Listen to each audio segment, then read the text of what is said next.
Madam Toastmaster, thank you. It's 2003, it's a Saturday morning, 7 a.m. I'm in a rush to get to my suppliers so that I can get some material, finish my order, and deliver it to my client. It's 7 a.m. in the morning, I don't drive at the time, and I'm trying to get a taxi.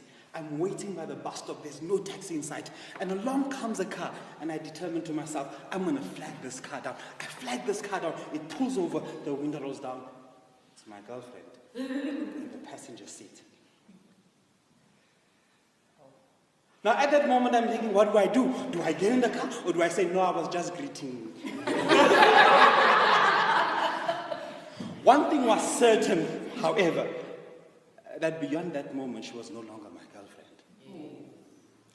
I got in the car, and I made my supplier, and I made my delivery on time.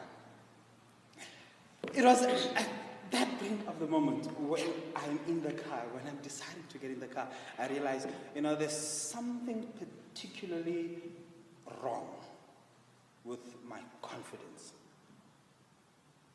There's too much of it. These are suicidal psychopathic tendencies. So I determined at that early age that these are possibly suicidal tendencies. So I need to do some research on self-esteem and confidence.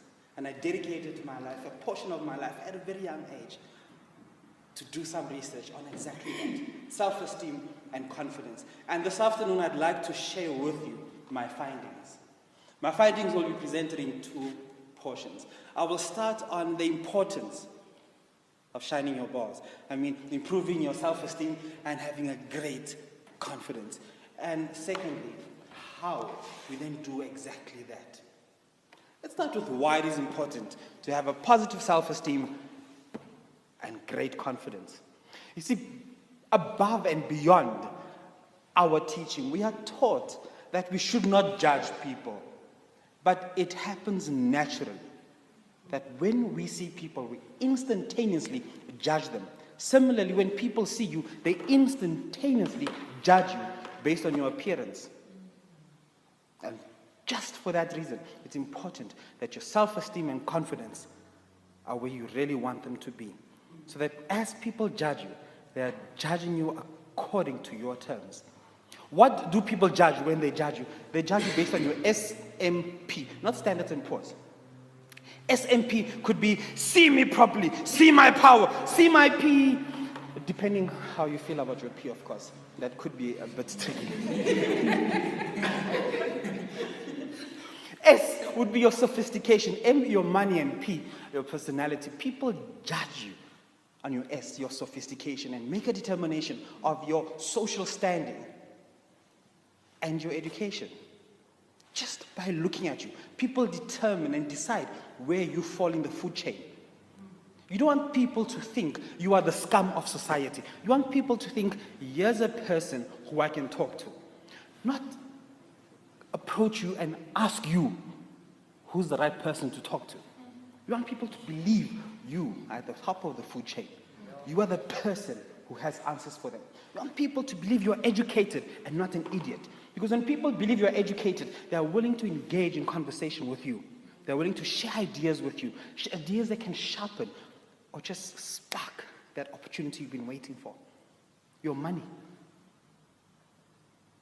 When people judge you about your money, they judge your income and your success. You don't want people to think, here's a person who's going to ask me for money. No, you want people to believe, here's a person who deserves to take my money. Yes, what are you selling? I'm going to buy it from you. You want people to believe you are successful. Because when people believe you are successful, they associate themselves to you because they believe your success can rub off them. All the time, their success is actually going to rub off you.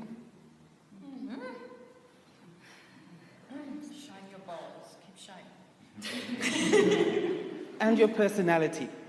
People look at you and determine, make a judgment if you are trustworthy or not.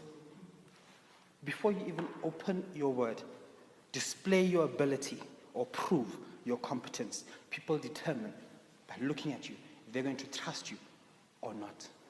You want to be trusted because when you are trusted, you earn yourself the right to prove that you deserve that trust and are worthy of that trust.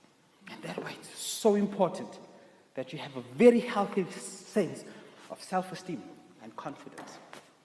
But now, how do you actually develop this? How do you shine your balls? P-E-N, pen. It's a 3-letter word, not a 6-letter word. There's nothing that comes after pen. Pen.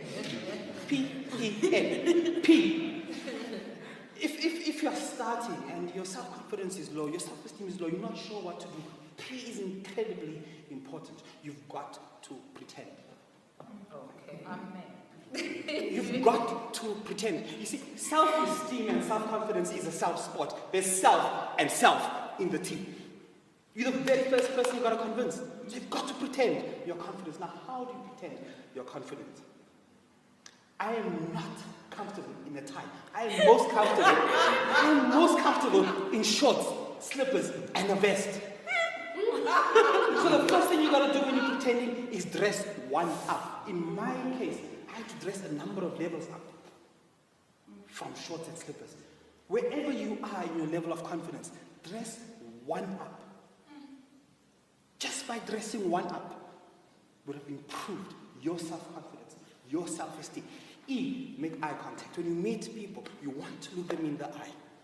Unless, of course, you've established that there is a legitimate cultural barrier.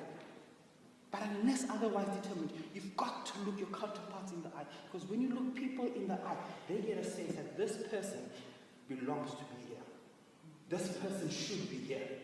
And you have them tucking in their shirt. Because it is a power play of sort. And N, you've got to know your story. I know some of you educated here are like correcting me, not Tabo. N is actually K. No is no. Like I'm re-educating you, okay? It sounds better, P-E-N.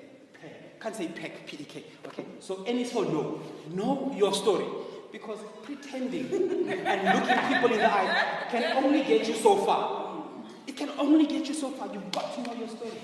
And there's no better way to get to know your story than to rehearse and to practice. You've got to shine your balls. Because when your balls are shining, you all have balls. But you've got to get them shining. Before you improve your competency, before you improve your skill, before you improve your education, just by shining your balls, you put yourself one level closer to catapulting your success, your career to one level up.